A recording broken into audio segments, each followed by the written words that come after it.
All right. So we are here with the man himself, Robert Mills. Robert, how are you doing today? I'm doing all right. Good. I'm glad to have you here, man. Thanks for coming on. Oh yeah, I'm glad to be here. I've been waiting to start hooking up with people. Absolutely. Get this stuff all worked out. Absolutely. Get some exposure to this Oh incident. yeah, everybody needs it. So yeah. Yeah. So you, obviously in this case that we're talking about, you were in the prosecutor's office, the Marion County prosecutor's office. And my question is, first of all, what were you doing at the Marion County prosecutor's office to begin with? What was your intention there? Well, I mean, the whole intent is I've been trying ever since my arrest to get background information on everybody involved. So everybody's denied it. I've never gotten anything. That's not, your arrest, this is a former arrest, not this one. Yeah. This is an arrest that happened. Yeah. So you're going to find some information on this other arrest. Yeah. Correct. Okay. So I go in there. As usual, that nobody wants to take a public records request. So she wants me to wait. So I wait on her supervisor. In the meantime, I fill out my public records, and then I try to turn them in. She said her supervisor will be back in like 7 minutes. So I'm like, okay, I'll go check out the building. Then went to check out the building. Everything is fine until I get upstairs. And I go to the left and I look and I was like, oh, authorized personnel, or you got to be escorted beyond these doors. Like, okay, look the other way. Well, it's another prosecutor's office. So, Yeah. I'll go check it out. Yeah, absolutely. So at that time, though, you were waiting on the supervisor, the lady downstairs had told you need to wait on. Yeah, exactly. And at first, she had told you it was about an hour you were going to have to wait. Yeah, well, when I first talked to her, she said it's an hour. So. Right. Yeah, they really like to take their time. Yeah. So, and you said you were trying to get some requests on some information for arresting officers, prosecuting attorneys. So that seems like a legitimate piece of business that you're there to conduct. Does it? I mean, is that how you interpret that as well? Yeah, I mean, that's what I thought, but Yeah. apparently you're not allowed in there without an appointment from what they say, but I know that's not true. Yeah. That is interesting. So, and I wanted to ask you, because something that confused me in the video was when the police came and when when this Bob guy, who he said his name was Bob, when he was asking you these questions, you went over and you pointed to the sign that said, please keep children off of tables and chairs. Is there significance to that? Is that a governmental requirement to have that kind of stuff in there? Is that why you were pointing that out? It's a good thing you mentioned that. Yeah. I mean, a lot of trolls have mentioned me stating that sign. Yeah. So, I mean, my intent on pointing out that sign repeatedly is the fact that whose kids are in here that you got to worry about climbing on the table? Who are the signs for? Okay. Are they for the parents that bring kids in who are trying to receive service? Obviously, that's what the signs are there for. Yes. I didn't see none of their kids running around in there. And, there was nobody in there. It was me and the public servants. That was it. So It would almost be concerning if the public servants were taking their kids there to just hang out. yeah, well, it'd be a little more concerning to see the public servants over there reading those books and playing with those blocks and stuff over there. Yeah, and that's about the maturity level that these people have, for sure. Yeah. So when the cops came, first of all, scale from 1 to 10, how safe did you feel? Well, I mean, when I saw 4 of them, I could tell when they rounded the corner it wasn't going to be good. I mean, I just saw attitude right off the bat as soon as they rounded the corner. So I knew this wasn't going to be good. Then, I'm looking, nobody's got a body camera on. And then there was a mention, the guy said his name is Bob. I heard his name's not really Bob. He said that himself in the video. Yeah. Yeah. But somebody else told me his name's not Bob, it's something else. But anyway, so I heard Bob, saying get the court deputies, and I'm thinking, court deputies? Is there a court in this building too that I wasn't aware of? And there must be, but I still don't know because I never got that far. So guess I'll have to go back and see. Yes, and that would be a dangerous prospect going back into that building, seeing as what happened to you the first time. Well, I mean, I'm kind of restrained right now. We got a no contact order, so. Okay, so who is that no contact order on? I'm not allowed to go to the prosecutor's office. I've got a no contact order. Even if you were violently attacked by somebody? They said I could here's the thing, they said I can make an appointment. So if I can make an appointment, how am I trespass? I mean, yeah, unlimited trespass? I've never heard of such a thing.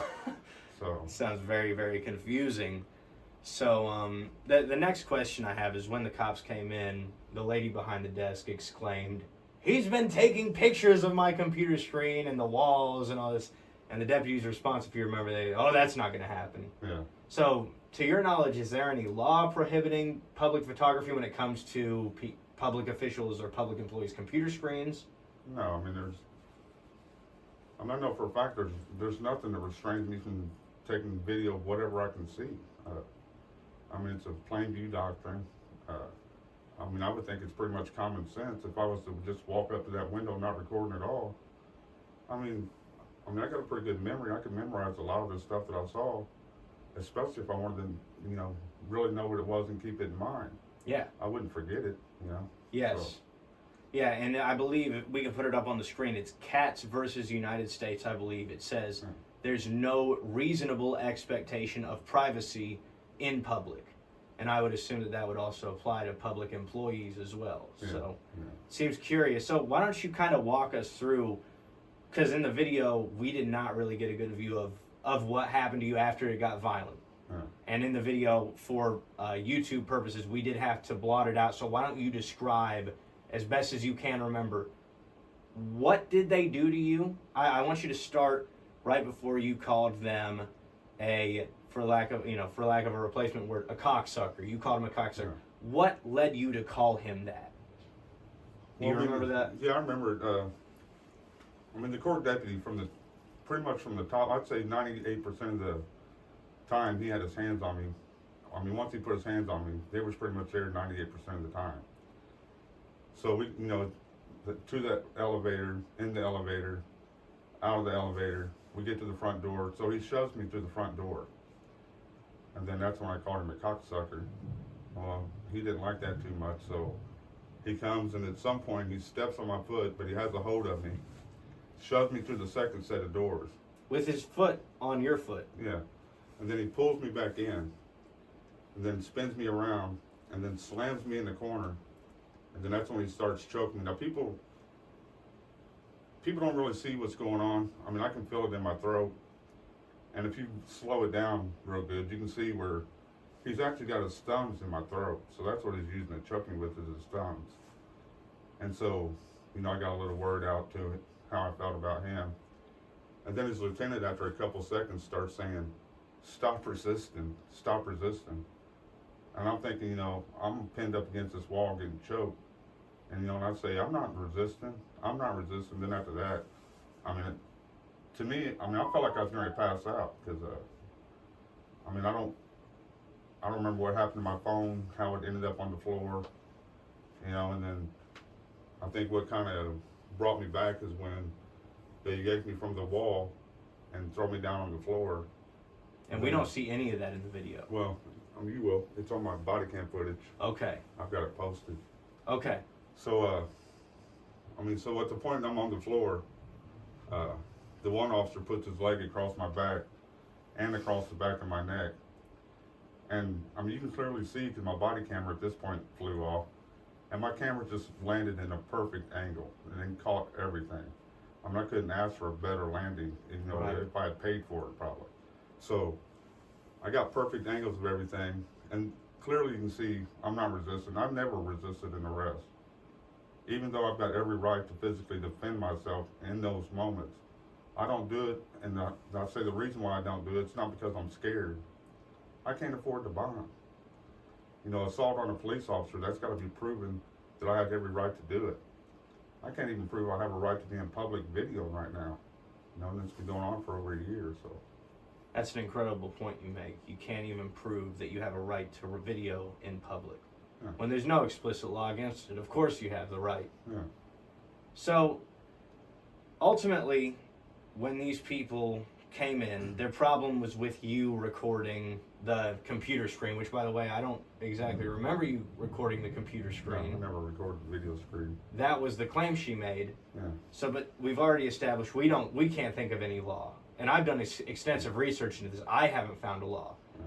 So ultimately, these gentlemen that came and attacked you were not enforcing the law. They were enforcing their feelings or something like this. I think they were enforcing her feelings because, I think the biggest concern with her was I was videoing her because when I went to the window, she started getting squirrely real quick. Yes. And you know, she probably hasn't moved that fast all year. But, Yes. she was scooting and booting around trying to get somebody because I'm in there videoing, so I'm a big problem. Yeah. And that's where, I mean, that's where we get in trouble at, right? Even though we're lawfully allowed to do what we're doing, these people's feelings, they start springing up. And their minds just go crazy, and they start saying all kinds of crazy stuff. I did video back there. I videoed their stuff that they ordered fast food from. I videoed a paper they had hanging from the wall. But I didn't video the screen. I mean, I could have videoed the screen. And from the distance I was at, I mean, what would I have made out on that computer screen anyway? Yes. You know, nobody would have been able to see it. I'd Yes. probably have to take a picture of it, zoom it in, you know, or do something like that. But I was videoing, you know, so I've never got my video to get good contrast from a far distance on anything like that. Not that that's my, you know, I don't try to video computer screens anyway. Right. I just want to go in there and see how they act. Right. And, you know, And at this point, good we've already service. established you're waiting at this point. You're not just there doing nothing. You're trying to gather information Yeah. about an arrest that you experienced. Yeah, because there's a whole lot of information I want, and I mean, a lot of us that are getting arrested, nobody's handling their court cases right. I mean, that's why so many are on probation. I mean, what are you guilty of, you know? And I'm not going to let the court is not going to scare me into pleading anything. They've already offered me a plea bargain. What was that plea, if you don't mind me asking? If you do, feel free to say. Oh, I don't no. want to. I Okay. mean, I don't care what you guys know. I mean, everybody can find out whatever they want. You know, I mean, at this point anyway. Yes. And I've got nothing to be ashamed of or nothing to be embarrassed about. Absolutely not. So I had a public defender at the time, and she was really excited about this. She tells me, well, the supervisor had to twist the prosecutor's arm, but he gave you a deal, and the prosecutor only offered these deals of like 1 in every 100 cases, and has never offered it on somebody with 2 cases. And I was like, oh yeah? She's like, yeah. I said, well, you know, I'm not taking it. And she's like, well, let me tell you what it is. I'm like, okay. So you pay $400, so they turn this into a civil thing. I mean, that's the way I looked at it. You pay $454 and don't get arrested for a year. And it's not me pleading guilty, and it's not anything like that. It's just saying that they had every right to take it to court. Or she said 40 hours of community service. And I was like, no, I'm not taking it. I already told you I'm not taking any deal. And I said, if it makes you feel any better, it looks like we're already making history because they've never offered this deal to anybody. So, you know, we're doing something there. Very good point. So they actually offered you a deal. They said, you don't even plead guilty, and we'll let this go after a year as long as we don't say you broke the law again. Yeah. And if you had taken it, you haven't broken the law the entire time, but they would still have the right to take you to court because essentially they charged you again. Yeah, exactly. At false charges. So it seems though you made the right decision in that sense, not taking that deal at the first opportunity because. Well, I mean, to me, taking that, I mean, here's the thing. I'm never going to take any deal. I'm innocent. But to take that deal would just ruin everything that I was about. It would ruin the whole purpose of everything that I've done. And it would, to me, even though it's not admitting any guilt, it is admitting guilt to me because if they had a right to take it to court, then something's got to be wrong to take it to court. There was nothing wrong in what I did. So I'm not taking a plea. I mean, you know, they can keep that plea, and we'll take it however far they want to go. I mean, if they want to charge me in the end, they're never going to get me to sign anything. Whenever I do sign anything, it's my appearances and all my documentations I submit are for special appearance. I put it on my signature for special appearance, and anything I sign through them is under duress. And I make sure I put it down that it's under duress. All this is unlawful. I mean, you're not going to get me to comply with anything. And I mean, I've got some interesting stuff that's happened too. I mean, just throughout this whole court process. You know, I mean, like I told you, I was arrested for contempt of court because I flat out called the prosecutor out during court. I mean, I try to be polite and try to asked the judge if I could just say something. I want to say something to the judge. And the judge is like, no, take it up with your attorney. And the reason why they say that is because when we're in there and we got somebody representing us and we're looked at as we're incompetent or we're basically children and we don't understand what's going on, so we need to sit there and shut up and let somebody else handle our affairs. Well, that other person's not going to be the one paying the consequence. That's us. And I'm not paying the consequence for somebody else's incompetence. So, I just had to say what I needed to say. The prosecutor's a crook. He's a danger to the people of Indiana. You said this in court. Yeah. And because of that, you were held in contempt. Yeah, well, at that point, I may have said a couple cuss words, but that's how I do it. But anyway. But the prosecutor says you're a crook. That's why you're there. Yeah, exactly. But they don't get held in contempt of court. No, that's reserved for us. Yes. Those are our special treatments. And so when the bailiffs come over to handcuff me, like I said, I don't resist. And the funny thing is, I knew something. I knew I was going to say something, so I was prepared to get arrested. And all the way up I just want to point that out. He knew he was going to say something, so he knew he was going to be arrested. The First Amendment is dead. So continue on. Yeah, especially in court. Absolutely. But like I said, I never resist. But all the way up until I got called up, I thought that I knew I was going to probably get arrested or handcuffed or something because they wasn't going to like what I had to say. And I was going to resist the arrest. I was going to fight these bailiffs off. And I kind of got talked out of it. But anyway, so as I'm getting cuffed up, I tell the judge, if I find out you're involved, and I'm looking right at him, if I find out you're involved, I'm going to sue you too. And he didn't like that at all. And I said, I'm complaining to the judicial board. I've already sent complaints. Nobody responds to anything. I've tried to talk to everybody. The Office of the Inspector General, Lieutenant Governor, the federal U.S. Attorney, the state's attorney. Even though they work for the state and the federal, the U.S. Attorney works for the federal. There's documents that you submit to the federal U.S. Attorney that puts a halt to this nonsense that's going on in state court. State court doesn't follow what they're supposed to follow. They follow whatever they want, and it's statute. It's the statutes. We're not held to those statutes, especially what we're doing. What we're doing is all constitutional, so it's got subject matter jurisdiction all over it. And whenever you mention subject matter jurisdiction, anything in court is supposed to come to a halt, and they're supposed to see what you're talking about. But they don't want to do that because that doesn't bring a prosecution. Do you think that they are aware of this themselves, or do you think they're merely ignorant and think that you're ignorant? No, I don't think they're ignorant to it. I think they know. They know. They know. You got to understand, if you're in that job, I hate to say that because so many of these public servants look so ignorant in their duty.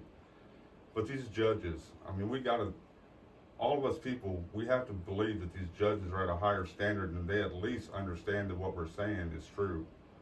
Yeah. So in the beginning, I just sat back and I kind of observed what was going on with these hearings and everything. And then I started noticing that there was stuff that they were doing that I wasn't included in.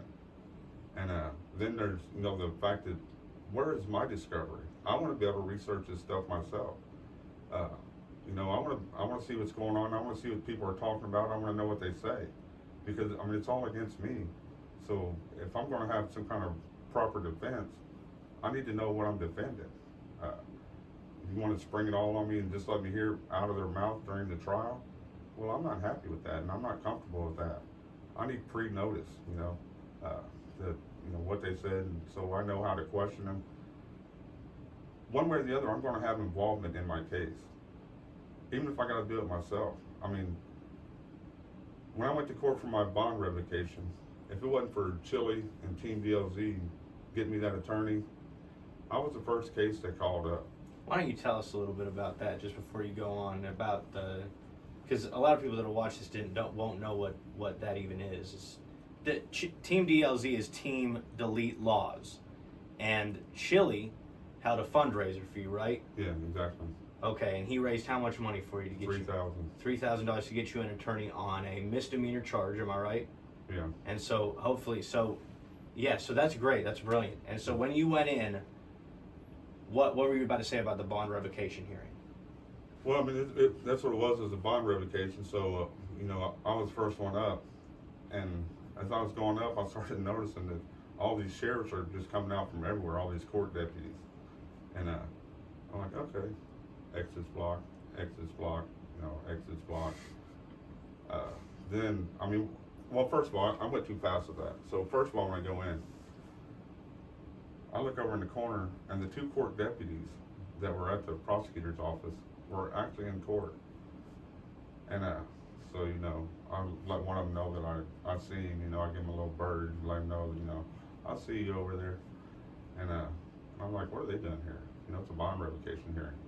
And my bond revocation wouldn't be on this current hearing, on this current case, it'd be on my, my previous case. Of course. Because this is my second bond, not my first. So, so we get up there, and, like I said, all the court deputies start blocking all the exits. And, then, they call one of the court deputies up, and they swear him in. And one of the ones that was present at your arrest. Yeah, the lieutenant. Okay. And so they swear him in, and my attorney, he's kind of mind blown by this, and he's like, "What's going? I don't understand what's going on. I thought we were doing a bond revocation. What's this guy getting sworn in for, pretty much?" But the judge allows it, So I'm thinking in my mind already, dirty, dirty, dirty. But he allows him to go in. And the odd thing is, my attorney didn't really say much. The only thing he really, after they both testified, he kind of questioned what they were talking about, because even though the guy that pretty much did all the batteries and strangled me, said his part, neither one of them seemed to admit who had a hold of me and who did what. And then they tried to make the indication that the reason why it went like that is because after me being escorted from the 3rd floor down to the 1st floor, all of a sudden I turned like it was in a violent manner or something, even though I was never violent the whole time. You weren't. I watched the video. That's insane. So, and to me, him just saying that, even that wouldn't be enough, because I don't think that the focus was on the bond revocation. And I'm whispering to my attorney, I'm like, they're lying, they're lying, they're lying. He's the one that strangled me, whatever. And then the judge finally is like, hey, we can hear you. I'm like, oh, my bad, Your Honor. But, I'm thinking, you can hear me? Good. And that I've been sitting here telling my attorney that crook, dirty, lying. He's the one that strangled me. And my thing is always when I go to court is, roll a TV out here and let's watch a video. Videos don't lie. No, exactly. So what are we doing? There's evidence. I'm willing to give you my evidence. Roll a TV out here and let's see what happened. And it was hard for me to say, I'm going to place these pieces of crap under citizen's arrest, is what I wanted to say. Yeah. But I'm already kind of walking the fine line with the judge already. He's already arrested me for contempt. And but I'm not that. I'm not the sit down, shut up, and take it type of person. And yeah, I think that's a normal thing for a grown man. Yeah. I don't think that any grown man should be subjected to a place where the people that he pays tell him to sit down and shut up. And that is exactly what happened in your case. And I think that's a very interesting thing. I want to know what your take on this Bob character telling you that you did pay for the building right before they proceeded to attack you in it and wheel you off to jail for being inside of it. I try to, with Bob, with everybody pretty much, I try to let them know, if anything goes south on any of this, I'm going to sue you. You guys are going to be held liable. I try to explain to them exactly what gives me the right to do it, and what gives them, they have nothing they can say about it. The problem is nobody's ever acted on them, and a lot of people say, well, I make threats, I'm not going to sue anybody, lawsuits cost money. Well, when do they cost money? When you lose. That's why I brought my bag in. I've got lawsuits galore that I filed. I haven't paid a penny to file a lawsuit. I'm going to defend my law. If I have to defend my lawsuits myself, I will. here's the way I look at courts. See, you or I, we're not attorneys. Right. Attorneys, even the attorneys, they study the court procedure and trial rules, and that's all they study. Now, when they get a case, or when they get a client, then that shows what the client's charged with. So it's the attorney's duty to try to defend those charges in the exact manner that they're being charged under. I mean, that's simple. Now, apparently not as simple as these charges where people are being charged unlawfully. They seem to be pretty complicated. But Yeah. I've talked to several attorneys, and when I say several, I probably mean like hundreds of attorneys. And they tell me, yeah, I did take constitutional, but it wasn't very long, and it's not really required. And it's been so long ago, you know, and that's the thing. Why would you need a constitutional attorney if nobody's filing constitutional charges against anybody? If, constitutional rights violations. If there's no money in it, then who's going to defend it? Because not enough people have stood up against these unconstitutional things that are happening in the courts. There's no place for it. I mean, in Indiana, even when I was looking for an attorney, people were telling me, good luck getting an attorney in Indiana. And I did. I mean, I say me, but my wife talked to an attorney during court, and he told me the fact that he knew that this was going to end up in a lawsuit, he didn't want no part of it, because he don't want to lose his credibility in the courtroom with the prosecutor and the cops and the judge. So his credibility is more important than, my innocence, even though I'm nobody. To you, to Ty, to, the people around, I'm nobody to a lot of people. But in doing what I'm doing, I'm starting to become somebody because people are starting to see what I'm going through. And I'm not out looking to cause trouble. Sure, I'm a loudmouth. Sure, I cuss them out. But what's illegal about that? When I'm hit with these public servants and they come to me with this unlawful stuff, their criminal action right off the bat, then I put myself in a position as if I was homeless, if I was drunk, or if there was somebody in the middle of a mental break or somebody that possibly is mentally ill, how is this officer going to handle that person? I mean, because I'm sober and saying what I say, who cares? It's words. I mean, they tell us as kids, sticks and stones, right? The way I act should never interfere with the way that you handle me during law.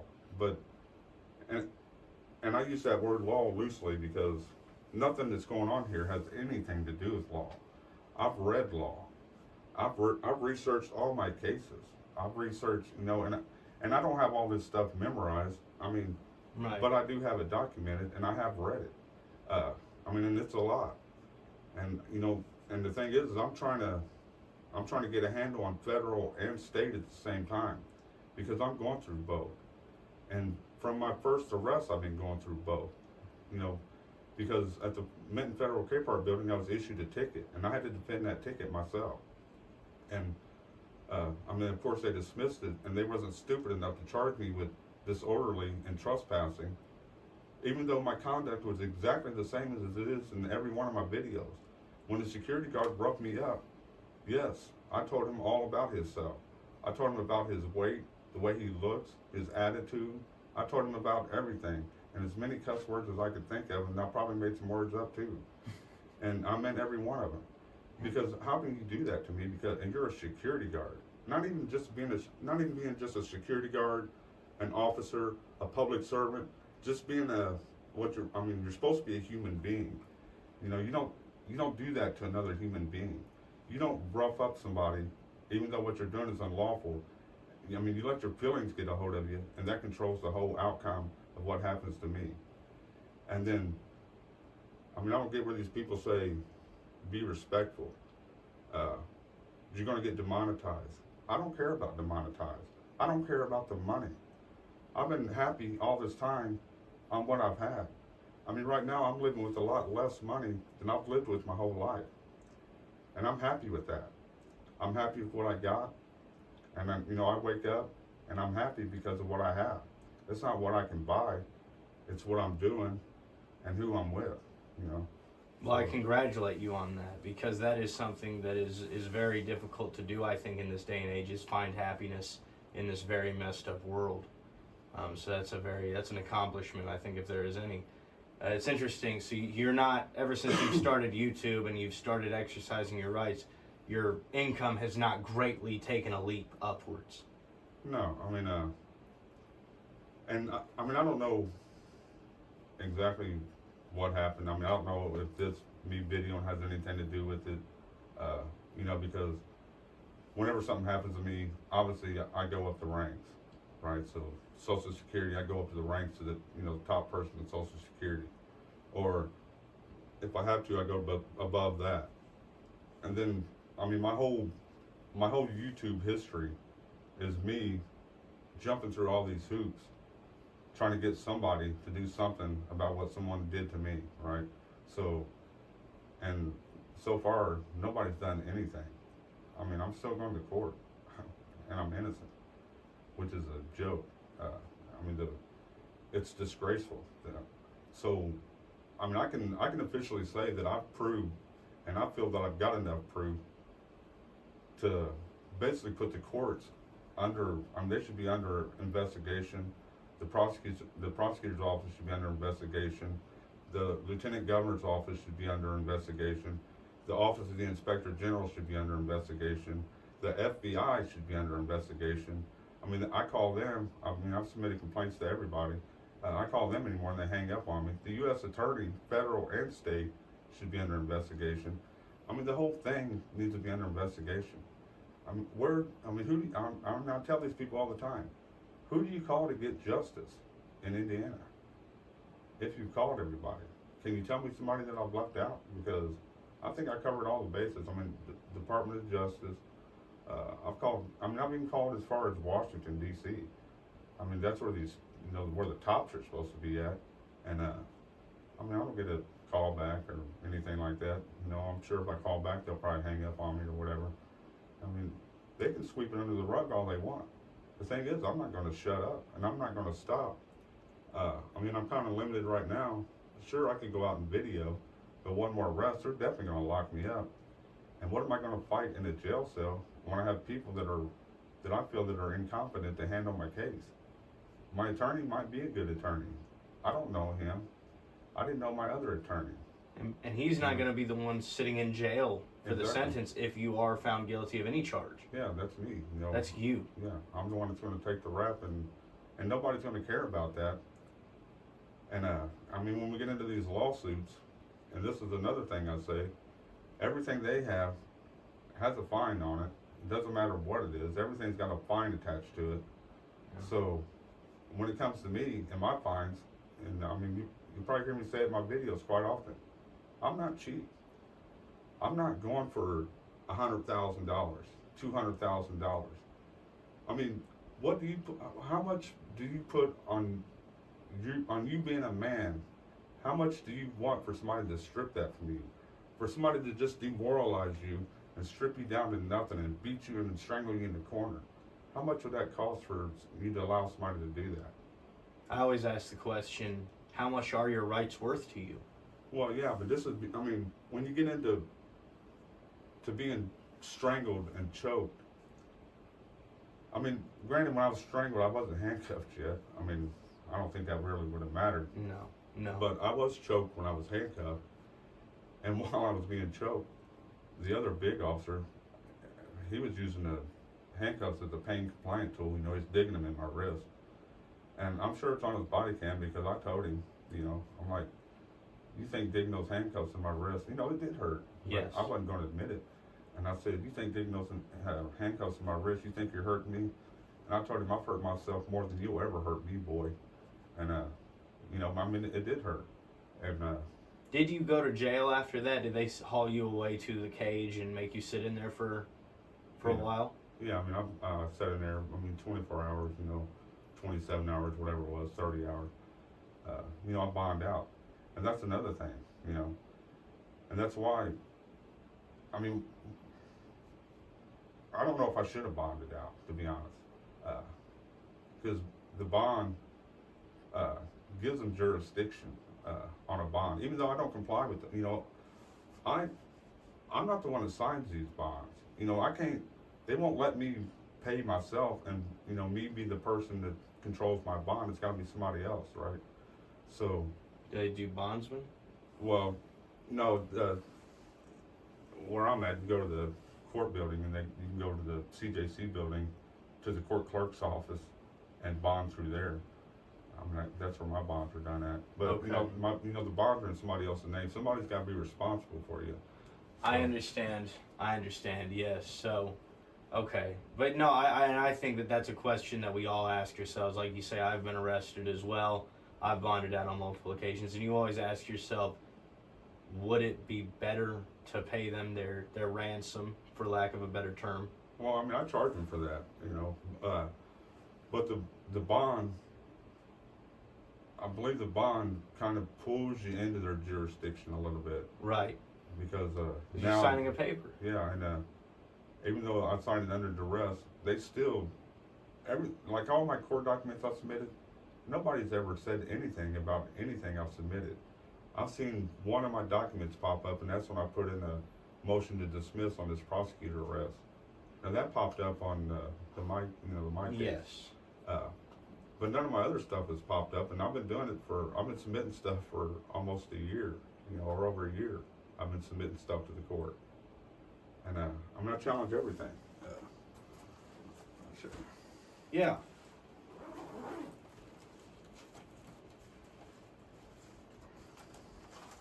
By the way, have you filed paperwork for a lawsuit on this particular instance Yeah, yet? that's it right there. That's for those people that say that you don't file lawsuits. You don't have money to file lawsuits. In fact,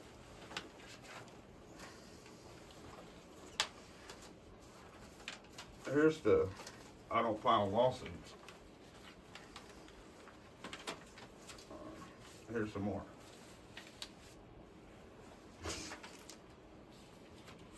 But So this is exactly what this is. This has been filed in the United States District Court, yeah, Southern District of Indianapolis, I got these of Indiana, Indianapolis Division. And then here's Okay. And this is this is you are to stay away from the Marion County Prosecutor's Office. Yeah. And just to point out, when the court itself is ordering you to stay away from public buildings, you should be very concerned about that court's ability or willingness to uphold your constitutional rights.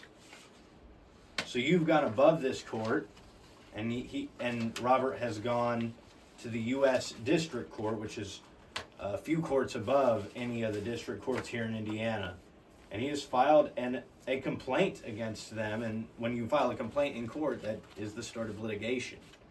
So that's very interesting. So Robert, you walk the walk when it comes to doing what you say you're going to do as far as holding these people accountable for their actions. Oh yeah, here's the stuff I filed to the state court, and this is stuff that we get in trouble if we give legal advice. We're not allowed to do that. Right. We're not allowed to say to somebody we know or somebody we care about, hey, do this. So I do say, do your own research. It's right there. But I've even got backup for the sheriff's department. And these are quite a few different dates. You go up to the courthouse often and do these motions. Yeah, and that's just. And in Indiana, it does say in our Constitution that all courts shall be open and free of charge to the public. Am I right? It does say something along these lines to where you have access to the courts in Indiana. I believe it's in the Constitution. We'll pull it up. We'll put it on the screen if that is the case. Well, thank you for showing me that, Robert. And man, I want to say it seems to me like you are a more than decent individual. You're very, very polite and everything. I just cannot believe that these people are doing this to you. I wonder if maybe you had a comment on the way that these cops were conducting themselves as you were getting choke slammed and whatnot. There's a few things that stood out to me in the video, and I want to know if it stood out to you as well.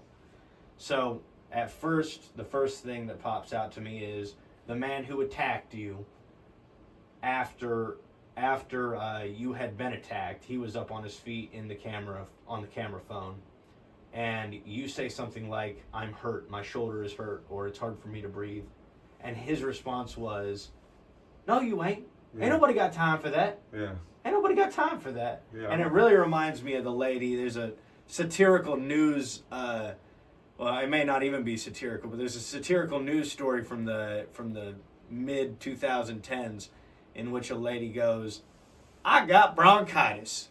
Ain't nobody got time for that."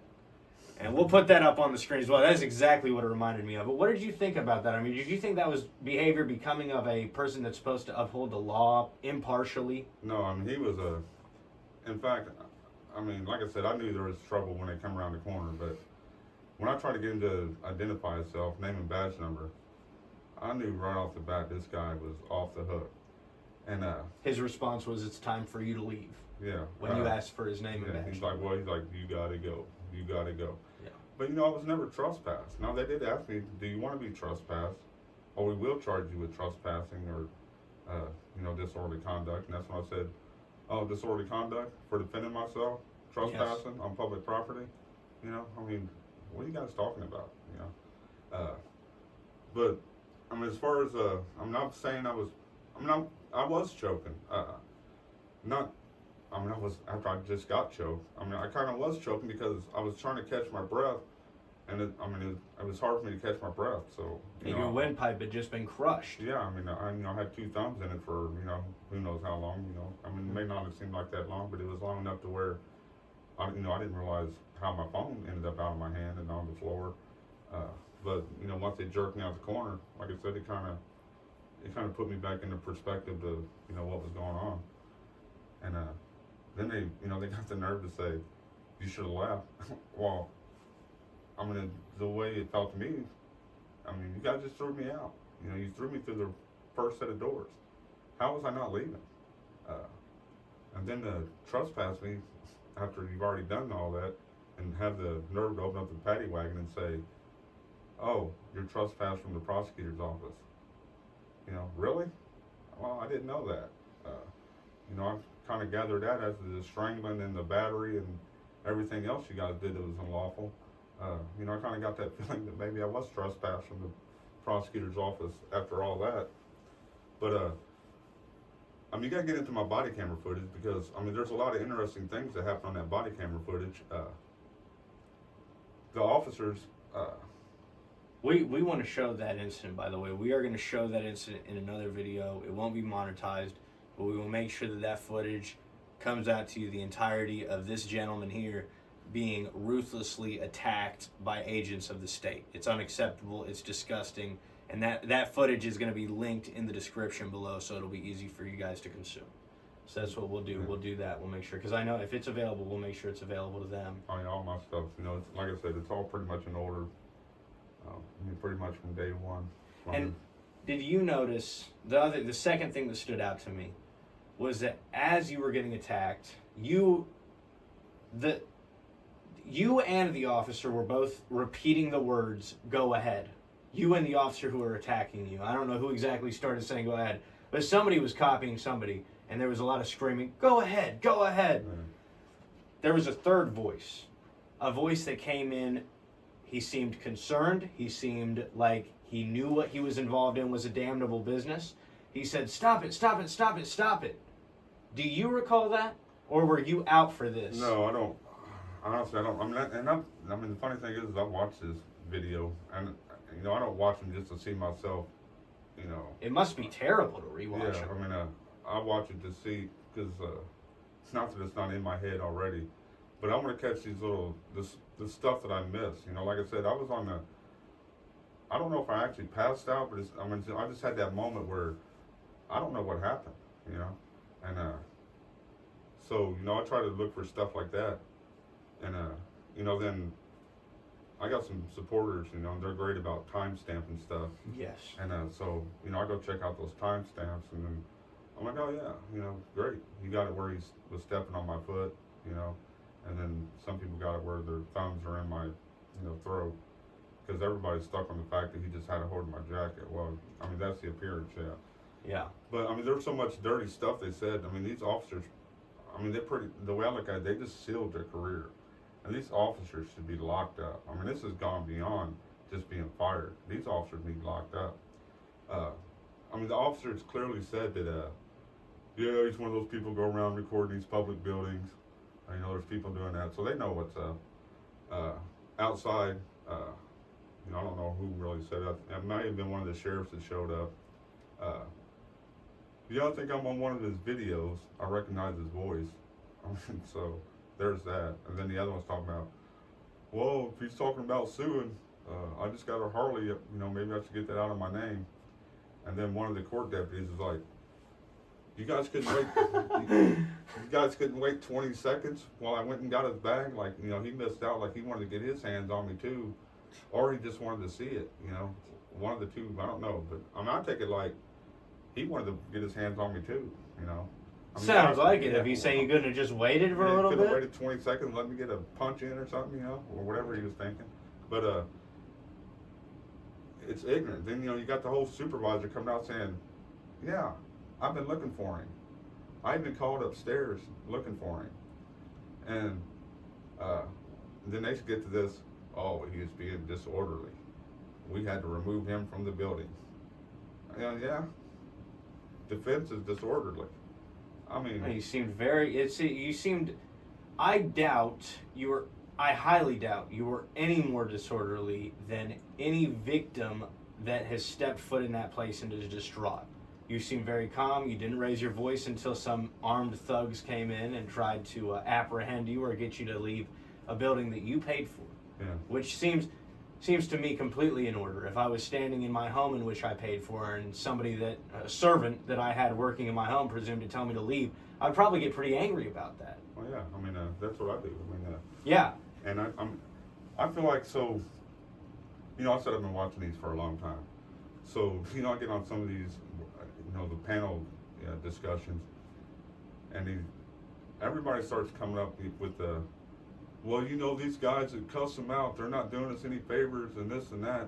And then you'll have some that say, well, you know, they got every right to do it. It's not illegal, you know, and they're pretty much let everybody do their own thing. And I am one of those people. I mean, if you get unlawful with me, as much as I want to put my hands on you to defend myself, I mean, I don't want to put my hands on you just to put my hands on you. I want to be able to, I want to defend myself at least, you know. That's the man in me saying, you know, we can't do this. We can't take it like this.